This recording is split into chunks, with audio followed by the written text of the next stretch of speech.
Alright, welcome to patch 12.23. Sorry, this one's. Wrong. Wrong. What do you call it? 13.23. What did I say? You said 12.23. Okay, yeah, Not a great start, Christy. 13.23. Fake news. Fake, yeah. Anyway, so. This one's super late. I'll blame it on Thanksgiving, but we could have done it earlier. I guess I was just in a bad mood for a few days. But here we are. This is a really short one. Hope to knock this one out soon. Also, in a few more days, hopefully we'll bust out our next Champion Judgment that's coming up. I know we pushed that one back a month, so it'll be fun to get that one way out of the way. My name I'm is looking forward Chris. to it. Yes, and joining me is Jason. Always good to be here. We've got 13 and not 12.23. We've got a lot of really smart little changes to champions, and then one really stupid change to turrets. Alright, let's get right into this. Because I actually don't know how much time I have to do this, to be honest. First up, we've got Azir, unless there was something before the champion changes you thought was interesting and not just annoying. Yeah, not particularly. Just the pings, the fact that you can now broadcast to the team in the last 50% of its cooldown. That's kind of like what I've been saying, right? They made this real sweeping, broad change that they didn't really think through, and now they're trying to fix all the little edge cases. Where wait a minute, we really did need that ping for something other than toxicity. So if you want to say to your team, like, hey, let's wait 12 seconds for the Shen ult to come back up. Now you can at least ping it to your team. So that's good. That's all. Usually I would confront you with most of your takes, but I'm not But in you a don't have super time. confrontational mood. So let's get back to one of my favorite champions of all time. Starting things is Azir here. He's got the shit end of the stick for months now. I know he's still popular in pro play just because he scales really well. But make no mistake, amongst the noob lords, he's in a really bad state, in my opinion, in non-pro play. That's just my take on it. Anyway, going to the changes, we've got some nerfs to the base damage on his W. That's not really of consequence. We've got a nerf to the ratio on his W. That's a little more of consequence. And then a nerf on the scaling damage on his W. That's not really a big deal. But to make up for that, and this is probably something he should have been capable of doing all along, his soldiers now apply on-hit effects.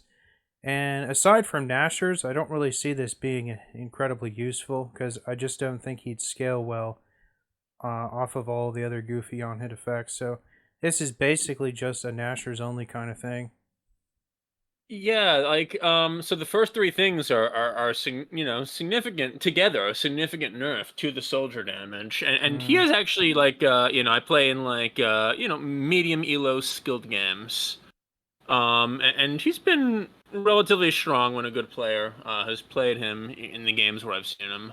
But so they've nerfed the on hit damage for the soldiers by about 10% in total.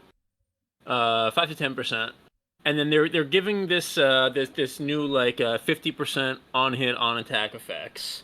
And I was trying to think, first of all, like what are the ways we do it? You said Nashor's, obviously. I was trying to think, would something like Wit's End work? Probably not. Would something like Blade of the Rune King work? Well, you could blow up tanks a lot quicker, but you really don't need the... in fact, the Zero doesn't have any AD ratios on anything, including the soldiers. So that seems hard to use. Kraken Slayer...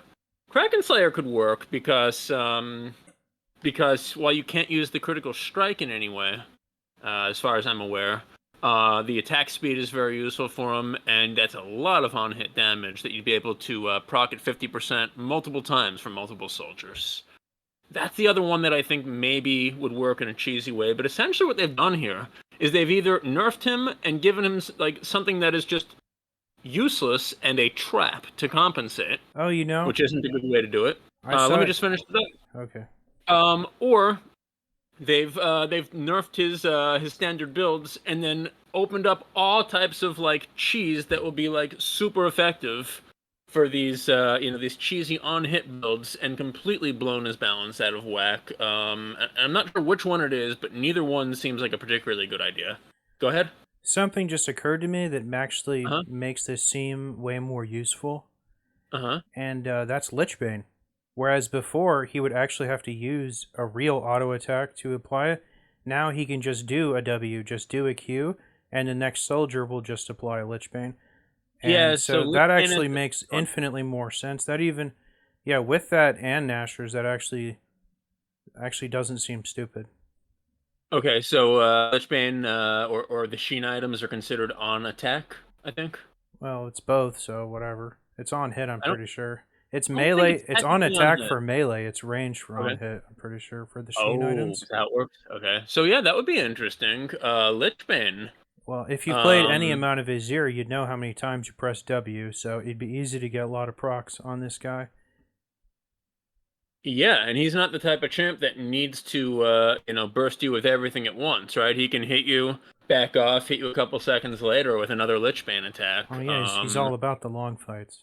Yeah, with a lot of AP, this does seem yeah, that does actually seem like it would be very effective. And again, I think that by adding this, they've actually just broken his balance. They've either given him something useless in a trap, or, and I'm leaning towards the latter, they've kind of broken his balance. Well, now that I think of Lich Um, Bane, now I actually think of this as a buff, because those Sheen items are the best on champions that don't have to think about using them. It's just like in their rotation, and this would be so effortless for him to use Agreed. without even really trying to plan for it.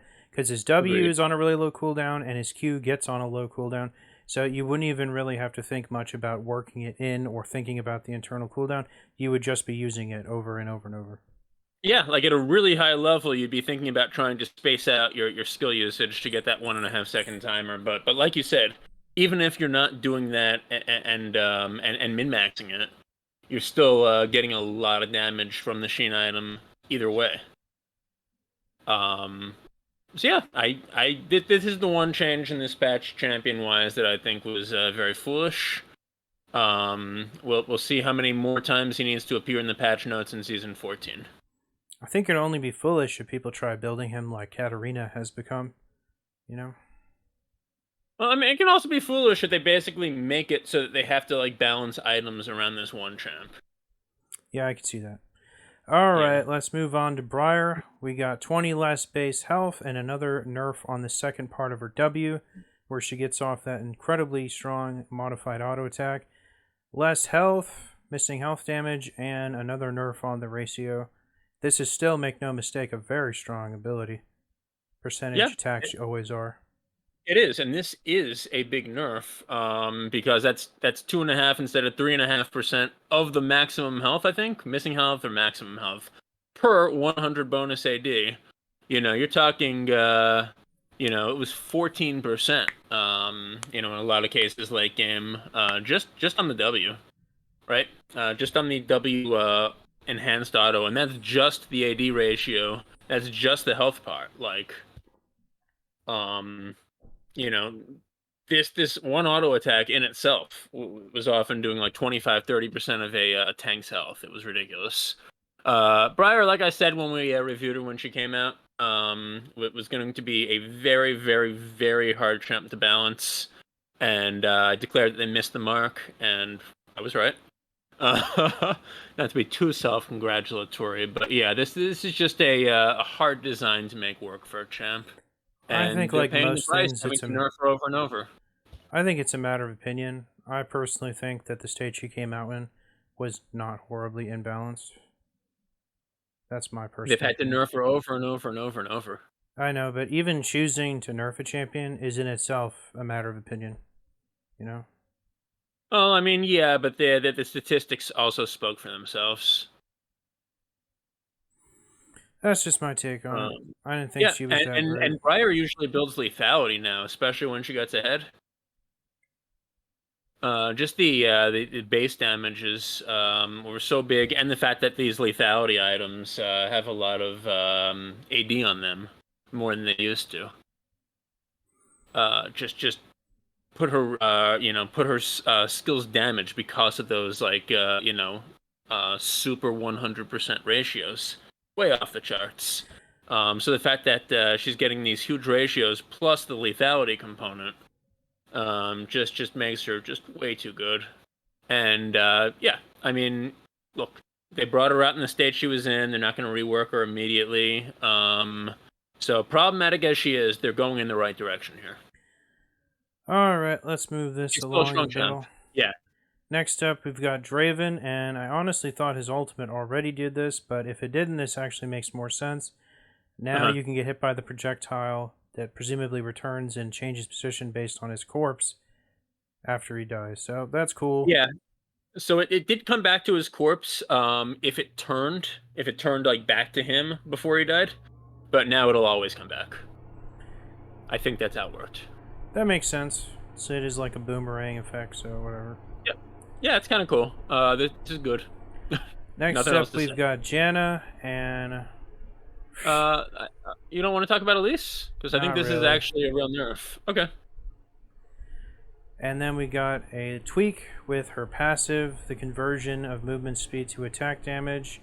Nerf early, or no, it's a buff early on, nerf later on. I guess this is good for the W shenanigans. I would say that if it wasn't for her W losing a incredible amount of range, and the whole point of W shenanigans is that you can just get in there, clip someone with it, and you're already gone, basically. So this is kind of a big mix-up to the W shenanigans formula.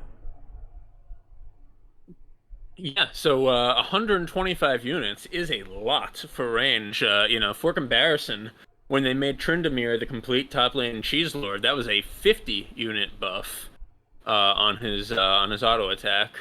And not only are they reducing it by 125, but now the center of the unit that you're targeting needs to be within 550 units instead of just any edge being within 675. So I think center to edge is usually about another 50 units. I think it's about 50 units. Obviously for, like a big hulking Cho'Gath, it's going to be a lot more. So yeah, this is a huge range nerf on the Zephyr, and even the fact that it's now cooling down 1 second quicker. For this spammable ability, which would be a nice thing, this is still a pretty big nerf to the W. I agree, but at the same time, I feel like if you're playing her as if it's Brand, I think you're already kind of not playing into her strengths, and it's kind of a mistake. As if it's Brand? Well, you remember the age where people would go like Comet, Janna, W max, and that's kind of what they were trying to bring back here with the passive bonus damage and the Zephyr changes. I don't really feel bad, honestly. Yeah, I guess I'm talking with like the cooldown. Maybe be playing it more like it's karma, right? Like constantly slowing someone and not letting them get away or not letting them chase you. I never really felt her W was like that sticky, honestly. Well, even since the rework, though, have you played her much? No, not since the mini rework, but she's one of my most played champions. Like the mini rework recently was to make this skill a much bigger part of her kit and to make it more spammable. I haven't seen her much, but that was definitely the intent of it. Certainly, if you go back, a few months, right, her W wasn't that sticky and wasn't meant to be spammed. Most attractive thing for me personally is this buff on the cooldown, her ultimate, which always felt like it was never up at like rank 1. Felt like it always had such an incredible cooldown at rank 1. It was crazy. Agreed. 150 was way too long. But with all that said, I think this is a little bit of a nerf overall. How about you? Really just depends on how you play her. I mean, if you've been playing her for like 5-10 years and you know the things that she's had for longest, you're not going to weep too bit if she loses like damage potential, Yeah, but I still think that range makes her a lot harder to use in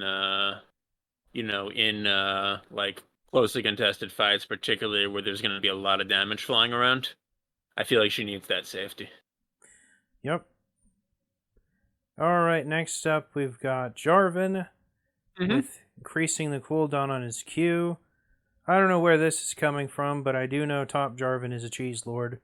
And not only that, go on. Part of his top Jarvan is he just Q spams you till he's level 2 and then just, goes all in. And then he'll just do that the rest of the laning phase and rush lethality. So yeah, so not only laners, but I've also seen 2 or 3 different games where people played support Jarvan. And they would just like constantly flag, often without even dragging, that This skill, I think, actually has pretty good base damage. I'm looking it up now, but I think it has pretty good base damage. Yeah, And that's good. a couple times I saw the Jarvan support use lethality. Believe it or not, there was one time where they actually farmed, but it was with a Senna. It was with like a fasting Senna, so they were kind of acting like a support. Anyway, yeah, it was doing a lot of damage. They weren't good necessarily assessing when to do it. So they would move in, get their poke off, and then my lane partner and I would just run up and smash him, and he would pop because he was building full lethality. But I could see it being annoying, even a little bit overpowered if it's used maybe perfectly. And I think that's why they increased the cooldown to say, hey, if you're gonna use this ridiculous poke pattern, you gotta wait a few more seconds to use it again. Because it was just a one skill poke. It was the flag, and then he'd just reach out with the strike and try to hit you. I guess that's a 2 skill poke. All right. So my guess would be that's why, but it could also certainly be lane patterns for top and mid. All right, next we have Cassante. I don't really have much to say about this champion until they make some changes where they're not like making a change to his whole kit every patch, to be honest. If you have more sophisticated commentary, I'll hear a short but brief statement. Okay, so the short and brief statement Yeah. would be that what they've done here is they've made it harder for him to get kind of surprising amounts of damage off, particularly in the early game. The mana cost increase is what you need to look at, particularly there, because he will run out of mana sometimes now. And they have made him even more tanky and even more disruptive with the Pathmaker's lower charge time and the Footwork's higher shield. Cassante really is a strong champion, I think, right now.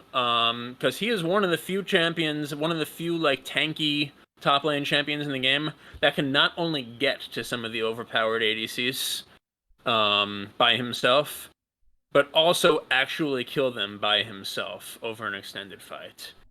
Most tanks can't do that, and I think that's why he's been so good. And this will take down the damage, but he will continue to be ridiculously disruptive in skirmishes and also in team fights. Cool. I kind of like the All way he. I played him a few times when he first came out. I kind of like the way he was then, but I guess that was too good or something. I've never particularly liked him, although I don't mind having him on my team. All right, next up we've got Nefiri. I have seen this Uh-huh. champion approximately twice, so about as popular as. Actually, no, I think this champion was a lot less popular. Are you Right after playing it came out. ARAM all the time or something? Because, there was a period I saw Nefiri in well over half of my Rift games. No, man, I've played a fair amount of ranked. I've only seen this champ like twice. Damn, wow. Oh no, I've seen so many Nefiris, usually mid lane, and boy do they love coming bot. Anyway, Yep. her little guys do less damage, and her E that works just like Kane's Q also does less damage. Yeah, I mean these are these are nerfs for sure. I don't know enough about Nefiri's lane patterns to say whether this is going to be a nerf to her wave clear. I don't think No, it is, as long as but they don't touch the Q, she's probably fine. yeah. So I think that what they need to do if they want to nerf her is to make her a little bit worse at clearing, so she has a little bit of a harder time roaming. And this isn't going to do that. This is just nerfs in combat, which yeah, she can assassinate people pretty quick. JFK never stood a chance, but yeah, I don't know if this is what I would hit with Nefiri, but I don't mind seeing her get these small nerfs. It's fine. Okay, next up, we've got some incredibly rare changes to Riven, who is always getting a small buff since her play rate, I guess, has just dropped off the face of the mountain. Her Q is getting a small buff, and then the amount of attack damage while her ultimate is up is getting a small buff. Since her Q attacks 3 times, You can think of this as like a 15% buff, I guess. Yeah, on the AD ratio. And yeah, I mean, these are nice little buffs for her, and I think she needs it, right? I've barely seen any Riven recently, and I think that when she is good, right, a lot of people do like to play her. Um, I would say probably the reason she struggled a little bit is you have a lot of other champs like Aatrox, for instance, that just play in similar ways but have much higher ratios, work better with items now, and Riven's ratios are just not as high. I think she's just so like feast or famine dependent, and it's so Is easy. that? Is She's that? so easily countered with like armor because she's basically a caster. Uh huh. That it's so easy for bruisers and especially tanks to just basically ignore her.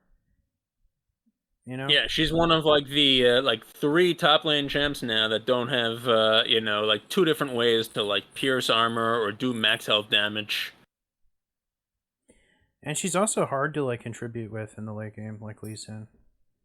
Um, Unless yeah, you're yeah, yeah. like That's sitting just like out of vision and already have your third Q up, and then you jump in and then do the stun. yeah. I She's mean, the too hard to multi-stun can be contribute with. useful in those late game team fights. I mean, it can win a game for you, but it is a little hard, yeah. So I like seeing these buffs for her. Yeah, Justice for Riven. I don't personally think she's a very exciting champion. I wouldn't mind seeing her rework, to be honest. I think Really? That's she's. surprising to hear. I don't think she's aged very well, to be honest. That's Uh, true. and I remember a time where she was like one of the most popular top laners. Oh yeah, for sure. And And people went crazy when pros played her. yeah, I just think her kit is like so binary. I don't know. It's very predictable. You know, I don't know. Mm-hmm. All right, next up we got my boy Trundle. We got a whole extra AD per level out of this. Yeah. I That's mean, like a that's a long lot. sword and a half or something right there. Yeah, by level 18, that's a lot. And then we got even more dirt cheap chomp because you always be chomping. Gotta chump for days. Yeah, so feels good for cheaper chomps because that's all he really does is just a chomp. Yeah, and for a stat checky champ like this, 17 AD at max level is not something to be trifled with. Yeah, I think Trundle is like low key one of the best champs in the game. He Yeah, is I so mean difficult to fight. that's a surprising opinion to me. And I think there's a lot of champs, particularly ones that do max health damage, or anyone who uses Kraken Slayer, that can take him down pretty well right now. But yeah, I But mean, I think he is an underrated champ. as fast as like a lot of those champions can probably kill him, for how Uh-huh. simplistic and unflashy his kit is, he can melt people like so fast. He just has so many ways of gaining different stats and so many ways of removing an opponent's stats. He just is like, and he And is if you like, hit the pillar or knock someone against a wall, oh man, it's the worst feeling in League. and I would say he is an absolute monster with like Blade of the Ruined King. Work, yeah, yeah, that's a good item for him. All right, he's been one of my favorite blind picks for like 5 or 6 years now. All right, Yeah. now we've got Vel'Koz. We've got some more Mhm. true damage, and I don't even think this has been messed with since his release, his passive. He doesn't really see very much changes to begin with. So more of the detonation damage on his passive that works similar to Brand's, and then more scaling on it as well. Originally, I don't think this even had AP scaling, so this is just a pretty strong buff overall for his burst combo, which is already pretty generous. All right, yeah, I'm looking it up, and it looks like the last time his passive was touched was patch 6.10. Good call. Yeah, Vel'Koz is a champ that's struggled. He doesn't have a reliable CC. Um, and obviously, like with even with how tanky some of the people are in the game, which should, in theory, be good for his passive, you can't really melt them. these days, and I think that the bigger part of why Vel'Koz has struggled is that you have a lot of assassins and very mobile champs mid these days. And because Vel'Koz's CC is telegraphed and takes a little while to activate, he doesn't really have any way to protect himself against those champions. So he's been struggling, and it is good to see him get a little bit of a buff here. I don't think this is a huge buff. I think he actually needs more to be relevant right now, but Oh no, but good to see. I don't agree. I think You don't he's agree? I think he's very similar to Brand, honestly. No one will be like Brand, but I I don't well, think he needs a yeah. damage buff. I think his combo is Okay.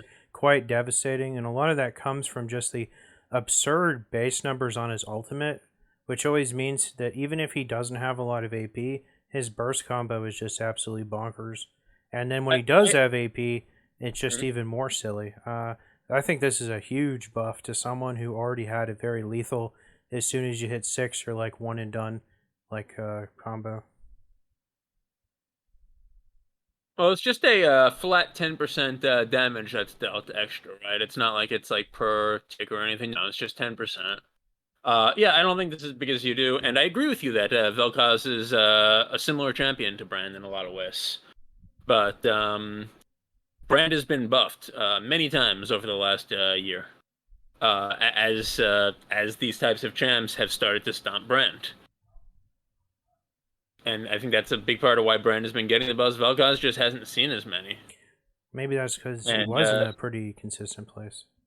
I guess that's how they felt. Yeah, I guess maybe that's what the statistics bore out. But Vel'Koz also has a very, very low play rate, and I wonder if maybe it's just like the really good Vel'Kozes are playing him and no one else is bothering him. Dude, my friend Johnny Bothering to blasts people with Velcros, man. the Renekton guy. Yes, Johnny. That's an interesting pair of champs to play. Oh, he hasn't played Renekton in years. All he ever plays is Brand, Vel'Koz, and Zyra support. That's all he's played for like the Oh last man! 5 years. All right, we need to take him out behind a barn and shoot him. It's all he plays ever. I kid, but yeah, no, I just think that Vel'Koz is really hurting in this meta. And honestly, I think he needs a little bit more than this to be relevant. He's Yeah, a good champion. I He's just just don't terrible agree. in this meta. Yeah. I mean, he's a mage, he's a mobile, but his combo is effective. You know, I don't really think he's bad right now. At the moment, I would say he's like 6 out of 10. Yeah, I'd probably give him a 4, and I'd rather have the 6 out of 10 Brand who at least can like consistently do the 4% burn damage every second to tanks. But I hear you. Like, I don't think Vel'Koz is a terrible champ. In fact, I think if the meta shifts, he'll be very good again. I don't think he'll ever All be right. good enough to consistently go mid, but I do think his place is solidified in the bot lane. All right, next up we've got Ziggs, who got the same buff as Trundle, another whopping 18 Oh attack no! damage. This is literally just 180. This is not one per level. Oh yeah, you're right. My bad.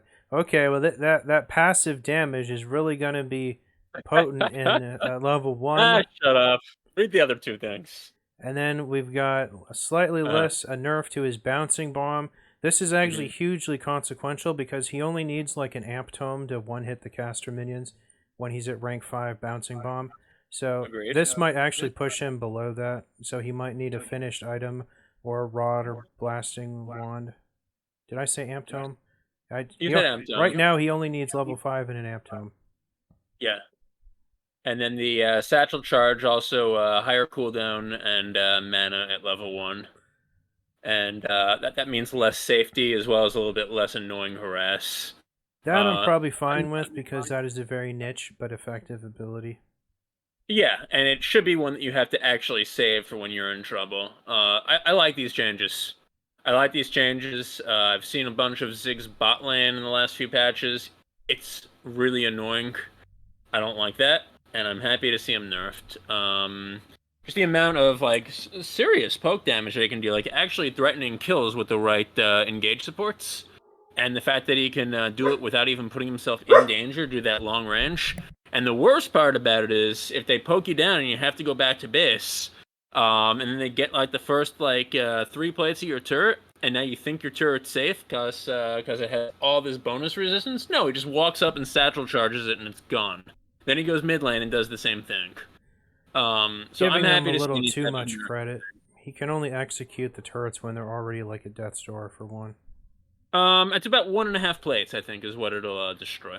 And it's nothing to do with plates. It's the percentage of max health the turret's at. Right. It's correct. It has to be like the lowest 1.5 plates, right? But those are also the hardest ones to take. The lowest like 30-ish% of the turret, I think. Which again is like 50 to 60% of the time that the enemy team would normally have to spend at your turret while it's plated to destroy it. He just walks up, he W's it, it's gone. Because of the way that plating works. Alright, that does it for the champions. Why don't you walk us through this highly controversial turret goal? Oh, this is idiotic. This is idiotic. So what this is, essentially, first of all, inhibitor turrets are worth a lot more gold. That's the not the Nexus turrets, but that is the turrets that are the third line of turrets right outside your inhibitor. And then in addition to that, what they've done for every turret in the game, except the Nexus turrets, is to reduce the global gold that's granted to your team and put that reduction all into the person or people who are standing right there for the local gold at the turret. And what this is going to do is it's going to reward all kinds of degenerate hull break or split pushing. That's what it's going to do. This is going to say if your whole team has dominated the whole other team and, your top laner just didn't, hold up their end of the bargain and just got bodied in lane by a Fiora, by a Jax, by a Yorick, by a Camille, by God forbid a Scion. That Jax or Camille or Scion is going to have thousands of extra golds by the time that they've pushed a couple of turrets in the top and bot lane. To just 1v2, 1v3 your team and basically basically just run over your team while it was successful. This is just helping these fighters who are already doing good in the current meta. Much more so than most of the tanks and damage top laners. I hear what you're saying. Here's my retort, though. Mm-hmm. I think the nightmare scenario you're explaining is already the current meta. It is such a pressure-based meta that everything you're saying already goes on like every game with top lane. It can if top lane gets way ahead, but this is just making it easier and easier for them to get way ahead. It's that the pressure meta that exists like right now is so bad. Yeah. You can go like 5-10-0 against your counterpart. You'll shit stomp on them. You'll still have to babysit them the whole game because now they're committed now that they're like 0-5, 0-10. Conversely, though, if they shit on you, then they'll have the mandate to never fucking leave their lane and do what you said. So the pressure meta right now is just so obnoxious top lane. It is like the worst it's ever been. All those champions you were talking about, those are already a problem right now. I don't even think this is really going to change much of anything. And I didn't even know inhibitor turrets were like, you didn't get shit for them. That actually just makes sense. I'm surprised that wasn't in the game a long time ago. Yeah, I don't hate that gold is being added to the inhibitor turrets, although, quite honestly, like when you have the split pusher, the fact that they've opened up the fact that an opponent split pusher has opened up an inhibitor on your winning team fight was reward enough, and now they're saying, no, hey, split pusher, have another 325 gold. This is ridiculous. And the change that they could have made to at least balance or relieve part of this pressure meta would be to remove Hullbreaker from the game and to change some of the local gold to global gold for your team. Now what they're doing instead is the exact opposite. They're saying, hey, split pushers, now I want you to split push even more and completely ruin any chance that that the other people in the other people in the game can have any impact besides maybe to all crowd in and take you down as you're trying to split push, so that someone else on your team can also split push on the other side of the map. I hear you. This is insane. Already happening though. I agree it's already happening, but it's about to get even worse. Because they're I don't rewarding think you it with can be thousands worse. of extra golds. I think we've already reached the apex of like the annoying pressure meta, and it's just I feel constant. like the annoying pressure meta, like basically, like really, rears its ugly head in about 50 to 55% of the games that I play right now. It's about to become 75 or 80 because it's just thousands and thousands and thousands of extra gold pouring into that person's pockets. That person who's already like as important as the entire rest of the team put together. This is insane. I have no idea why they decided to do this. Any explanation they could give will fall on deaf ears. And it's like I look at all the smart little changes that they made for balancing champs or making them a little bit less toxic. All these champion changes that we just talked about. None of that matters in comparison to this stupidity, which is going to make every single champion in the game have a worse experience. It's already as bad as it can be, basically. I don't think this moves it maybe a couple percent into the direction you're already talking about. I think it's already at its peak, at its worst. Yeah, I mean, I guess we disagree over the extent of it. You agree this is a stupid change. Like, it is in the wrong direction, right? I agree Yeah. if your belief is that it'll already push it to where I think it already is, then yes, I think it's a stupid change. My argument is I don't think it'll be that impactful because the meta is already so like locked into like the non-stop like pressure meta. But if you And it's think not through just if we were to top do lane. the, Top lane is just the worst. People will do if it like mid lanes will go to the side lanes, bot lane oh will yeah, never mid leave laners bot. can be good split pushers. And Everyone does it. Aurelia, It's so annoying. Everyone does it hell, now. even like in the Fury, yeah. I think it's the worst part about the game right now if I had to say anything about the Yeah, game. and if you think through like how you would at least the easier changes you would make to try and relieve that pressure meta from game, it would be the opposite of this, right? That or just make radically changes to like the stats on turrets to just make it like almost unfeasible to not group, or take like a lot of dedicated like waves of Yeah, guys coming in maybe to spend time down there to reach the same maybe later in the game there could be like essentially anti-plating on turrets, right? Where the more people that are there, the more damage the turret will take. I don't think it even has to be that complicated. I think they should Uh-huh. just make the turrets stats scale with time to a point where the longer a game goes on, the more of a commitment split pushing is, you know?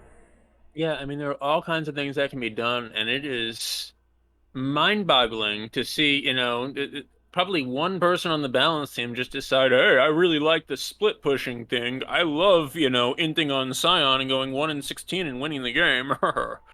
um, Yeah, that's the it, thing. So many of these like high-end players would like basically lose their entire playstyle if they weren't just like suiciding in their respective role like over and over. Because that's like how they make their names is just split pushing nonstop, essentially. yeah, it just sucks to see. I'm guessing, one person on the balance team decide, hey, I want to make this change because I like this, when it's really doing bad things to the game. Yep. I think it's a problem that's already just built into the game at the moment, though.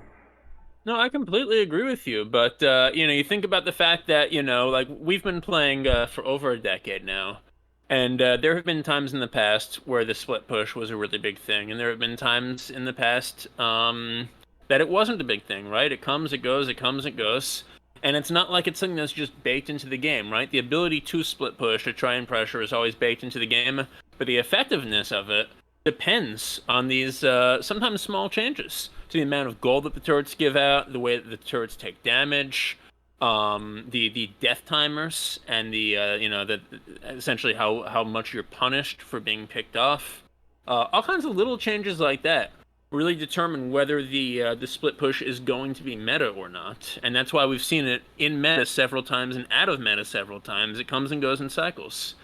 And so to see them just make an intentional change in the direction of making the already strong and already oppressive split push pressure meta even stronger and even more oppressive just seems absolutely sad. Couldn't agree And more. It's the I'm worst not part of the looking game. forward to this. Yeah. I'm not looking forward to this. All And right. I really, yeah, I really just I know that you're a little bit short on time, but I really hope that they make I'm some changes in the opposite direction soon. I'm just as upset as you are. I absolutely hate playing games where that's all it comes down to, and I do feel like it's more than like 55% of games. I'd go as far as say it's like 60 or 70, where it Hmm. comes down to variables like that, like one person that like nobody can match like most of the time because Not they're even that kind of cheesy build or cheesy hull breaker thing, something like completely that. agree. Yeah, it's always And comes it's down not to even that. fun when your teammate split pushes and wins the game, and like all you can be is essentially like a diversion. I mean, so many games just comes down to a 4v4 a lot of the time because of the babysitting that goes on up top lane. Yeah, but even if you win the 4v4, often it's like the whoever wins that top lane babysit match, ends up just winning the game for their team. A lot of times, I think it's the exact opposite. You can be the It can be. person winning the babysitting matchup, and then it doesn't matter because your counterparts just aren't doing as well. It can be Yeah. if the So other four of your teammates get wiped. both ends of But it are just ridiculously unsatisfying. yeah, I agree with that, and I hope they make some serious changes in the opposite direction next season. This season is already just in the dumpster. Like, I think it's been the. I know that we're one patch away, right? Maybe we can end strong, but I feel like this has been probably the worst season of patches that I can remember in League of Legends, and it really hurts me to say that because I know that they try and they try to keep their game fresh, and they have some good ideas in place for what they want to do with the game, but they never really stay consistent to those ideas for long enough in the last several years. There was one thing you said that was super true. They try to keep the game fresh. Uh huh. That's all that matters to them. I think they know this Yeah. game has gotten to like the top of the mountain, and now it can only go down at this point. And well, I'll tie this into like I recently saw all of the changes they're making in the preseason, and I'll be honest. After I went through this, I'm like, there was never a time where I felt less like playing League of Legends. I think as they make more of these sweeping changes more often, they'll just continue to alienate people who've maybe only been playing for 2 or 3 years. You know. So I try not to spoil the surprise for myself too much. Do you think that I'm going to agree with you about these preseason changes? I don't know. It's just they took out so much and they added so many new things in terms of items. I think a lot of it's pretty silly. I don't know. I feel like there's a certain satisfaction to seeing things stay and be like a mainstay of a game for a long time. And when you're constantly like patching the game as if it's like team fight tactics now, I think Yeah. it's just getting stupid. And I think it'll. I don't think I'm the only old timer or middle old timer who feels alienated by a lot of this stuff. Yeah, I don't know that I feel alienated so much as I just I see a lot of these changes. They have some noble cause in mind, and then they forget about it after several months, and they just try some other ridiculous new thing. I think that there probably would be a happy medium between making every few seasons, some type of overarching change that really has direction and that really addresses something important for the game, and then just getting all of that into documents and really getting the whole, not only the balance team but also the design team on board with rowing in the same direction, with moving their efforts towards making that one noble pursuit succeed, rather than just saying, I don't think this worked, and then trying another, ridiculous like shake up 6 months later. Every 6 months. Yeah. So, Okay, that does it for 13.23. Next patch, I don't know if this was the final patch, but next patch I no, we've think we'll got one have. more patch this year. It's Yeah. 1324 is going to be the last one. Alright, one more patch, and I did see that the new champion is in the next one. I have seen his kit. It's kind of a pretty big ripoff of a Dota champion, I have to say. It's pretty As blatant. most maps are. It's very blatant ripoff of a Dota champ.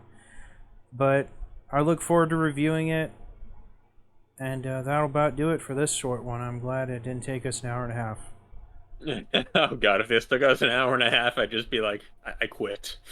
Yeah, nice reviewing this with you, and look forward to the final patch of the season. Rito, make it a good one. See you guys.